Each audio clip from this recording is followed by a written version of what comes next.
शहर के खदान पुलिस स्टेशन अंतर्गत क्षेत्र में एक नाबालिग लड़की को प्रेम जाल में फंसाकर उसके साथ बलात्कार करने की घटना से परिसर में एक ही हड़कंप मच गया है। घटना में शामिल आरोपियों ने पीड़िता के साथ मारपीट की और उसका शोषण किया। इसका एक वीडियो भी सोशल मीडिया पर वायरल हो रहा है। शहर के खदान पुलिस स्टेशन अंतर्गत आने वाले क्षेत्र में एक चौंकाने वाली घटना सामने आई है। यहाँ एक नाबालिग लड़की को प्रेम जाल में फंसाकर उसके साथ बलात्कार किया गया। घटना में शामिल 2 आरोपियों को गिरफ्तार किया गया है। प्राप्त जानकारी के अनुसार आरोपियों ने पीड़िता के साथ मारपीट की और उसका यौन शोषण किया।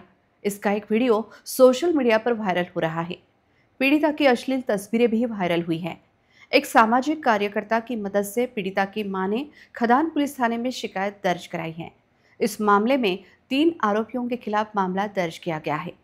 पुलिस के मुताबिक इस मामले में आरोपी नाबालिग है। हालांकि इस संबंध में आगे की जांच की जा रही है।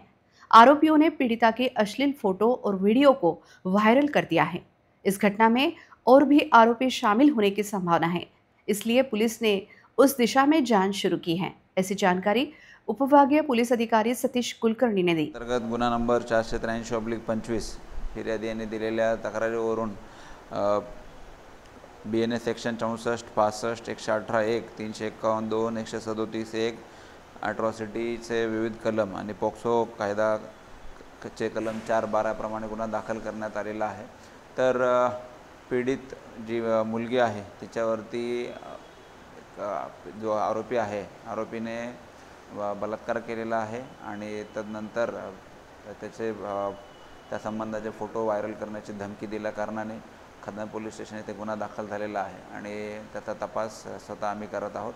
तर जे गणनात अपडेट होत राहील ते आपल्याला आपल्या मार्फत कळवण्यात येते। बरोबर आहे, तो मारहाणीचा व्हिडिओ व्हायरल झाल्या कारणाने त्या अनुषंगाने त्या विविध कलम ते पण ॲड करण्यात आलेले आहेत आणि त्याचं कारण काय, इंटेन्शन काय ते सर्व तपासामध्ये शोध घेण्यात येईल। तपासाचा भाग आहे, त्याच्यातून अजून इतर काय बाबी निष्पन्न होत असतील, कोण इतर पीडित असतील, इतर आरोपी असतील, सर्व निष्पन्न करण्यात येईल।